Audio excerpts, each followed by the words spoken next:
Assalamualaikum warahmatullahi wabarakatuh. Perkenalkan, nama saya Bella Puspita, NIM 2120238742360006, Prodi Manajemen Zakat dan Wakaf.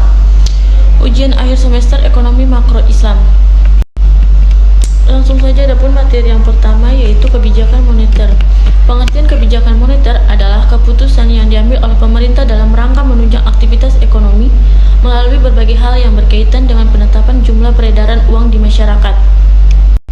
Yang kedua yaitu tujuan kebijakan moneter ada 6. Yang pertama, menjamin stabilitas ekonomi. 2. Mengendalikan inflasi. 3. Meningkatkan lapangan kerja. 4. Melindungi stabilitas harga barang di pasar. 5. Menjaga keseimbangan neraca pembayaran internasional. Dan yang terakhir, mendorong pertumbuhan ekonomi.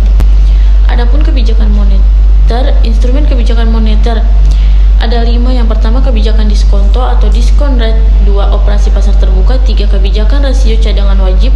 4. Penetapan suku bunga acuan. 5. Imbauan moral. Yang keempat, instrumen kebijakan moneter Islam ada 3.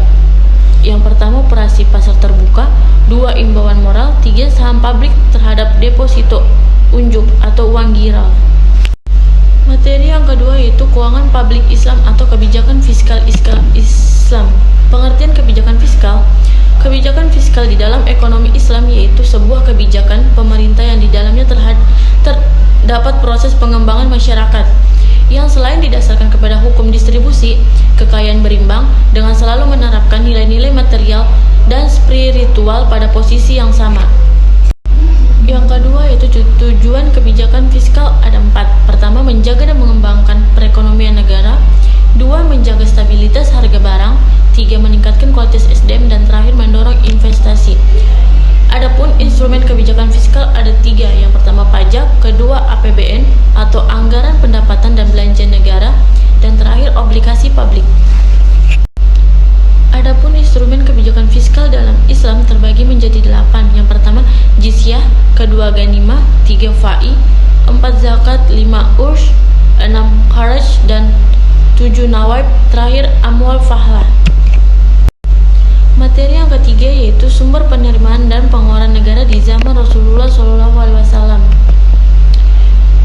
Pada masa Rasulullah SAW ini, Baitul Mal lebih mempunyai pengertian sebagai pihak atau al-jihad yang menangani setiap harta benda kaum muslimin, baik berupa pendapatan maupun pengeluaran.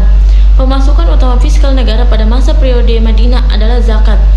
Zakat pada masa itu mempunyai posisi seperti pajak di zaman sekarang. Zakat dikumpulkan dalam bentuk uang tunai yang diambil dari hasil peternakan dan hasil pertanian.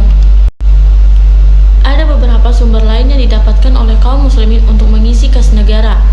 Yang pertama, ganimah. 2. Jizyah. 3. Kharaj. 4. Usyur. 5. Amwal fadilah. 6. Wakaf. Dan terakhir, khums. Sumber pengeluaran dalam negara atau pemerintah Islam terbagi menjadi 5, yaitu penyebaran Islam, pendidikan dan kebudayaan. 3. Pengembangan ilmu pengetahuan. 4. Pembangunan infrastruktur. Dan 5. Penyediaan layanan kesejahteraan sosial. Materi keempat yaitu pengangguran. Pengertian pengangguran adalah seseorang yang tergolong dalam angkatan kerja atau usia 15-65 tahun dan ingin mendapatkan pekerjaan namun belum berhasil memperolehnya. Adapun jenis-jenis pengangguran ada 7. Yang pertama, pengangguran struktural, pengangguran konjuktural, pengangguran friksional, pengangguran musiman, pengangguran terbuka, setengah menganggur, dan terakhir pengangguran terselubung. Adapun materi yang terakhir yaitu distribusi pendapatan. Pengertian distribusi pendapatan adalah penyebaran pendapatan pada suatu wilayah geografis. Dalam pengertian lain, pengertian distribusi pendapatan merujuk pada penyaluran pendapatan melalui penyelesaian pekerjaan dalam pengadaan barang, jasa, dan bidang niaga. Distribusi pendapatan juga mencerminkan ketimpangan serta pemerataan hasil pembangunan suatu daerah atau negara, baik yang diterima masing-masing orang ataupun dari kepemilikan faktor-faktor produksi di kalangan penduduknya. Adapun jenis-jenis distribusi pendapatan ada 3. Yang pertama, distribusi pendapatan perorangan, distribusi fungsional, dan terakhir distribusi regional. Adapun tujuan distribusi pendapatan yang pertama, meningkatkan taraf hidup masyarakat ke arah yang lebih baik sehingga masyarakat dapat membangun kesejahteraan umum. Kedua, kedua, memberikan hak dan keadilan bagi setiap warga negara, di mana setiap orang dapat menikmati fasilitas yang sama dan setara. Ketiga, menurunkan risiko kriminalitas khususnya perampokan, penipuan, dan pencucian uang, sebab setiap orang mampu memenuhi kebutuhannya sehingga tindak kejahatan bisa dihindari. Dan terakhir, menambahkan rasa solidaritas dan sosial yang tinggi antar masyarakat, seperti penyaluran zakat kepada yang membutuhkan. Faktor-faktor yang mempengaruhi distribusi pendapatan: yang pertama, pembangunan infrastruktur yang tidak merata. Dua, pertambahan penduduk yang tinggi sehingga menyebabkan penurunan pendapatan per kapita. Tiga, inflasi di mana pendapatan uang bertambah namun tidak diikuti secara proporsional dengan pertambahan produksi barang. Empat, investasi yang terlalu banyak pada proyek modal sehingga menghambat pendistribusian pendapatan kepada pekerja dan menambah angka pengangguran. 5. Rendahnya mobilitas sosial. 6. Kebijakan pemerintah dalam substitusi impor yang berimbas pada kenaikan harga barang. Dan terakhir, menurunnya nilai tukar yang berdampak pada industri dalam negeri.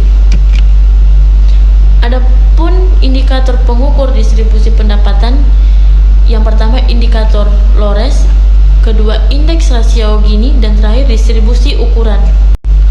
Baik, mungkin cukup sekian pemaparan materi dari saya. Kurang dan lebihnya mohon dimaafkan. Wassalamualaikum warahmatullahi wabarakatuh.